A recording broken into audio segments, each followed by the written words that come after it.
وہ ظلم نہیں بھولے، شہادت نہیں بھولے، معصوم فرشتوں کی عبادت نہیں بھولے، بارود کے شعلے وہ تڑپتے ہوئے بچے، ہم لوگ ابھی تک وہ قیامت نہیں بھولے۔ 16 دسمبر 2014 سانحہ army public school Peshawar. Army public school میں 16 دسمبر 2014 کو 144 طلبہ، 22 اساتذہ اور 3 فوجیوں کو حملہ کر کے شہید کر دیا گیا تھا۔ اس دن ہر آنکھ اشک بار تھی، قوم سوگ میں ڈوب گئی، بچے بڑے خواتین ہر ایک کی آنکھوں میں آنسو تھے۔ کیسے بھول سکتے ہیں وہ جنہوں نے ان معصوموں کی لاشیں اپنے ہاتھوں سے اٹھائی تھیں۔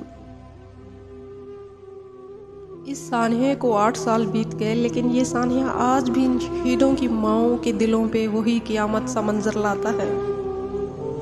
وہ دل دہلا دینے والے سانحے کو کبھی فراموش نہیں کر سکتے۔